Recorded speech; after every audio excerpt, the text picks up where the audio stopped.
Hello. I haven't been making videos for quite a while now because I've had some kind of crisis concerning solo play. Um, I still haven't found out what I actually like to do, and if I like to play solo games. I'm not sure because I made those videos on my channel and it was fun but also very exhausting, and especially if I had to edit the videos, it took a lot of energy and a lot of time. So a few weeks or months ago, I sat down to just play by myself without creating videos, just to find out if I actually liked the activity itself without making any videos. So I created, oh, not this one. I created a character for Knave.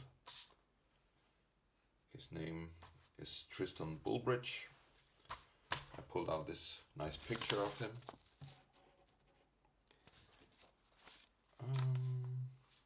And I made him level 3, so he wouldn't die as easily.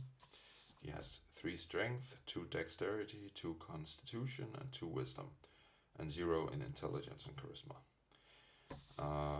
He has a shield, a morning star, helmet. When I pull a picture like this, I obviously give him the helmet for free. What you see is what you get. I like that method. And then I think I rolled for the weapon. So I got a morning star, and he also has a mail shirt on the picture, so he got that. And he got caltrops, a knife, a rope, a torch, another torch, and a purse. And then I just rolled something for the area. I have to see if I can recreate it. It's been a while. So I rolled randomly that his mission is to collect artifacts for Alma the Frail. I also rolled her name and everything. Actually, Alma was the name, and her some kind of NPC trait or detail was frail, so she's called Alma the Frail now. And the mission was to collect artifacts. A good mission, a good goal. So the first I traveled and I saw a basilisk far away, randomly. Everything is rolled random, I don't have to say random every time. And then I went into a dungeon, which was on level 3, depth 2. And what those numbers mean, I'm not sure. I can't remember it actually. Let's see. I used this sandbox generator a lot. But then it creates kind of a system. Maybe I can just find it. Yeah. It creates some kind of system with the depth over here, 1 to 6, and the area 1 to 3. And in that way, the different dungeons you find in, let's say, a hex crawl, they can be connected as some kind of mega dungeon underneath the land, which is actually quite cool. So I went down to this dungeon, and then I don't know where it is on this map, but it's somehow connected to the other dungeon in the other video where I had this little skirmish game with the butchers. So it's in the same world and somehow in the same dungeon. Maybe the other thing was down here. Oh yeah, Tunnel of Doom. And there was a labor camp upstairs up on the surface. I think I'll get to that. So I traveled, I saw the basilisk. I did not engage the basilisk. I went down into the dungeon. I found a hidden door in the first room, a metal door with no handle. Behind weapon. Ah yeah, it was hanging behind some kind of weapon hanging on the wall, hanging behind a shield. And it went click and opened the secret door. Then I met 7 bandits from above, and their reaction was to avoid me. I don't know why. Maybe to see if I would bring some treasure up. I don't know. So I did not encounter them actually, because they avoided me. Then I went into a 6-square corridor with one door, northeast struck. That's very boring actually. I made this dungeon. And I'm not going to recap all of it. Because when I was finished playing, I was very, very exhausted in my head. I was so tired. And I did not really enjoy it. I did somehow enjoy creating the rooms randomly, interpreting the results, stuff like that, the creative part of it. But how can I say this? I kind of slipped over from being a player in a solo game into being a GM, preparing a dungeon. So I was jumping from player to GM all the time. And I think the point of solo is that you can be a player, and the GM part is generated by a virtual GM, like for instance the Mythic Game Master Emulator, which I also bought. I haven't looked that much. I read some of it a while ago, and it's cool, but it's way too much to handle right now. So I slipped into this GM role all the time, and then I had created a dungeon, and I went into this pool with healing water. I met 10 sturges, escaped again. I met some, I think it was some snails, or no, some big rats that wanted to protect the dungeon from being destroyed. So I didn't destroy anything, I just went by them. And in the last part I found a room called the lens room. It was the theme of the room was lens. So I interpreted that as a artifact. There was a big lens in this room with some beds as well. And I took the lens and exited again. So I found the artifact this time. And I haven't played since, and it's been 1.5 months or maybe 1 month, I don't know. The point is, I didn't really enjoy it. It just took all of my energy, and I haven't been back since. So I've been in this kind of crisis, thinking about what did I actually like. And there was some things I actually did like Alma the Frail and Amika collecting artifacts for her. And before that, using the sandbox generator, I generated some kind of hex crawl where there was a burnt down monastery, but it was rebuilt. Yeah, actually there was a monastery in the hex, and the detail was it was rebuilt. So it was burnt down generations ago, and then rebuilt by the woman who then became the saint. So now it was Saint something's. It was Saint something's monastery now, and I actually liked that.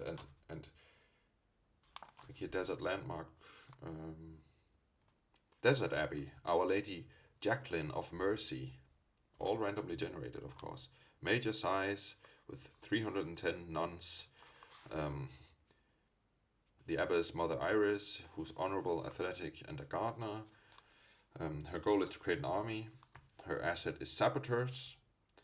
And the funny thing about this was that I had the saboteurs in the other solo game I played, and the other solo video I made with the saboteurs on the one big sheet. So they were sent out by this Mother Iris of this Abbey of Our Lady Jacqueline of Mercy, and Lady Jacqueline was the nun who rebuilt the monastery. And I love stuff like that, when the tables give me something that I interpret, and then it somehow fits together, and some kind of world emerges in my imagination. And I love that creative part of things, but not actually playing room for room, going into a room. Oh, there's something, and then I have to roll for combat. I don't really enjoy it. I guess I'm just more of a GM.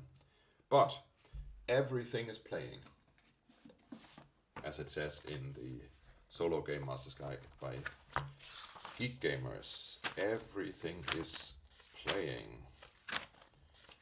Maybe the most important thing to remember.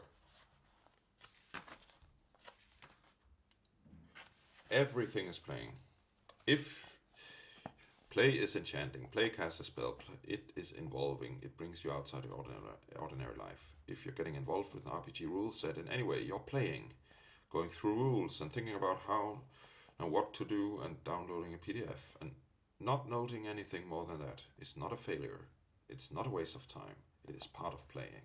If you create a character but never use them in a session, that is still experiencing the RPG world. That is part of playing. If you read rule sets but never run sessions with them, that is still experiencing the RPG world. That is part of playing. And so on. It's all playing. So I just have to find my way of playing. And my way of playing is creating stuff. And small, tiny stories. So, away with this. And away with this for now. I want to just create some characters. And for that, I have lots and lots of character sheets.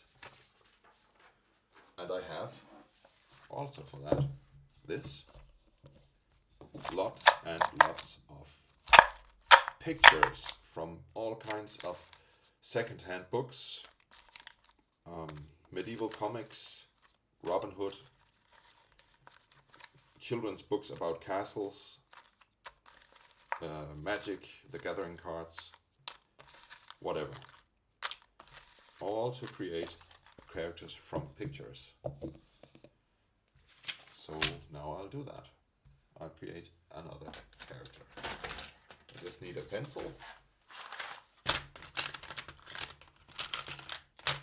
Okay.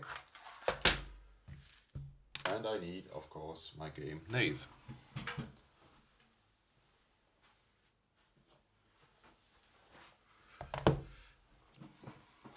So, let's... I'm not looking.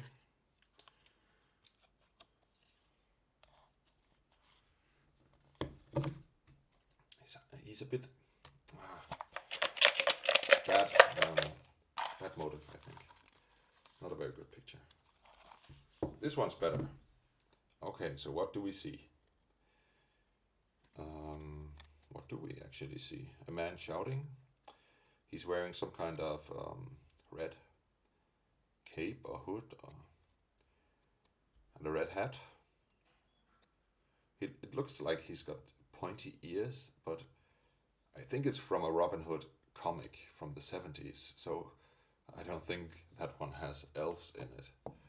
So I actually don't think it's an elf. So it's a human. So I take some of this sticky stuff and put it in the square, like this, and then on we go. So, to generate the stats, I roll 3d6 once. So number 5, that's wisdom. Number 6 is charisma. Number 1 is strength.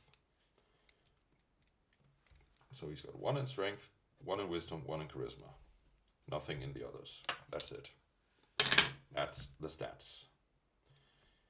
Max HP. 1.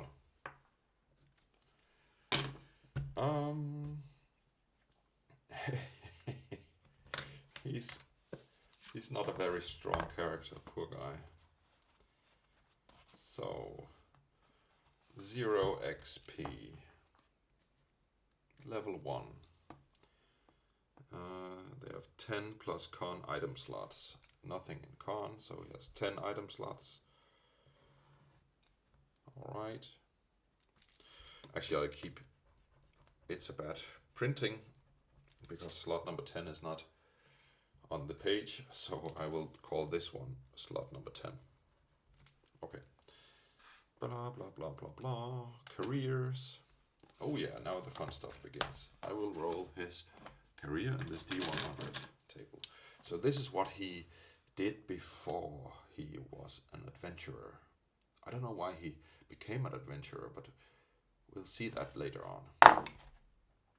98. A trapper. Very nice. He was or is a trapper. And I think you have to roll 2. Roll or pick 2 careers. One more. 25. Coachman. Coachman. Okay. So he got, for the trapper, he got a bear trap. A bear trap. 300 feet of twine. I guess for creating traps around a camp or something. And a bear pelt. Nice one. I can always sell it. Or maybe use it for sleeping or whatever. And a coachman has a whip, obviously. A lock box. And an oilskin coat. So I guess his red clothing is oilskin, as well as the hat. So it's all part of the coat. I will write plus hat. Oilskin coat plus hat. Okay. So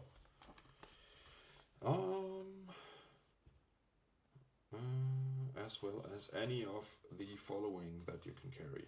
3d6 times 10 gold points. So I'll take the 3d6 once more. Oh, 12, 15 times 10. That's 150 coins. I write it up here, coin, because I think the first maybe 100 should be, I don't know. I don't know. He has it doesn't take up an inventory slot. I don't like that. He's got 2 rations. I put them in 1 slot. If I have to say something negative about Knave, is that the inventory slots are just filled up immediately when you create a character, because you have 2 backgrounds. They give you 3 items each, and then you also have all this kind of stuff like rope and 2 torches. So I put 2 torches in 1 instead of in 2 as you're supposed to. Any armor, pieces or weapons. Okay, he doesn't wear any armor. Maybe a leather armor. It's already full, but I'll write leather armor. It gives me 1 armor point, so my AC is 11 plus 1, it's 12. And for a equipment, okay, so I'll see.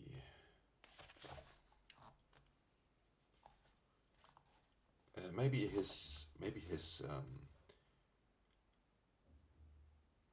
no, it's not decorated. Well, actually, maybe his coat is decorated. Let's see what comes up if we ask the game. 30 fur lined. Okay, so the coat is fur lined, and obviously he also has the bear pelt. Maybe actually I'll take this as a. No, the bear pelt is still raw. It's not in the coat, but the oilskin coat is fur lined, and there's some pelt inside of it, so it's very warm, so he can withstand very cold temperatures. I think that's all right. Okay. Then he needs a weapon as a last item. A bullet crossbow. I have no idea what a bullet crossbow is. Is it a crossbow that shoots bullets? Like a gun? I don't know. But, well, he has it. Does it have some kind of trait? 61. Minimalist. It's very minimalist. Which means it's well crafted. It's expensive. So that's it. That's one character. No, what mission does he have? What mission does he have? I think I need to find the NPC section for that. Maybe. Oh, it's been a long time since I've been through this.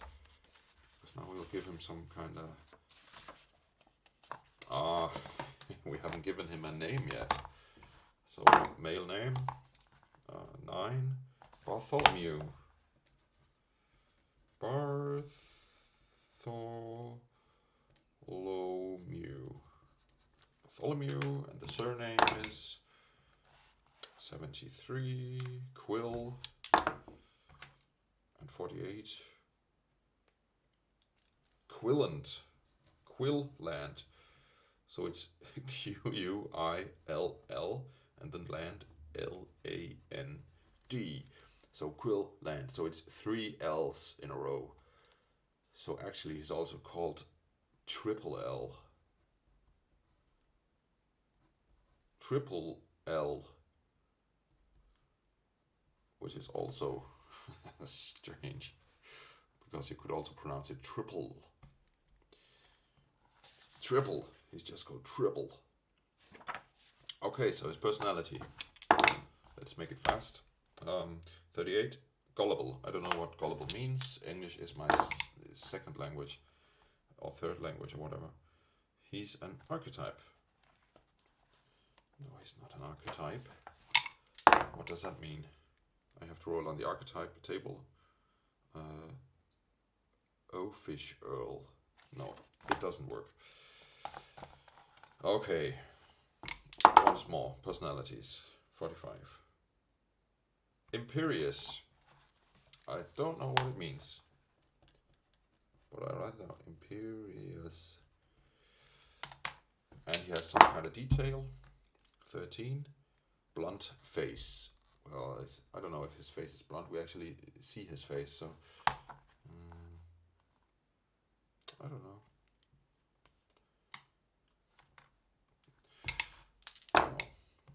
I wrote for goals.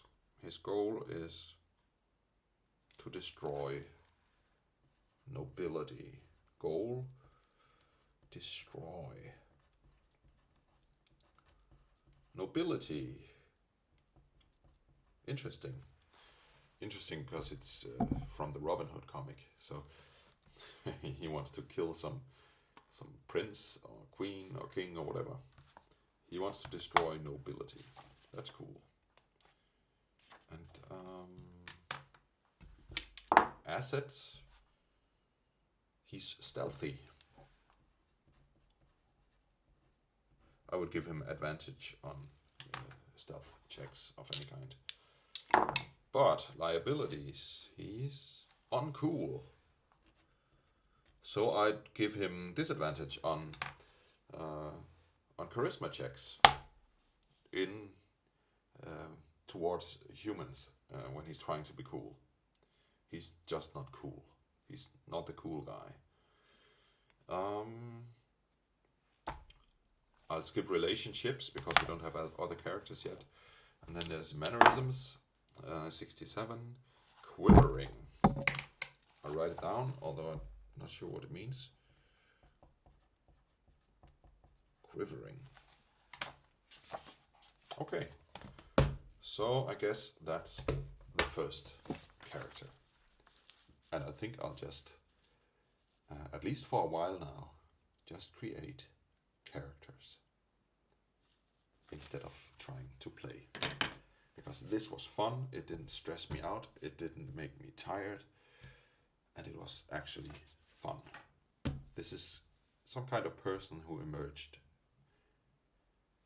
from the tables, from the dice, and from my imagination, and I love that process. Actually, I have this nice moonstone tower and this stone skull. I don't know why I have those, but I like to think of them as some kind of help being creative. And I just love stuff like this. And I generally just love stuff like dice and whatever. So, thanks for watching. Hope you liked it. I hope you liked something a bit different, but still something like the same I always did. Bye.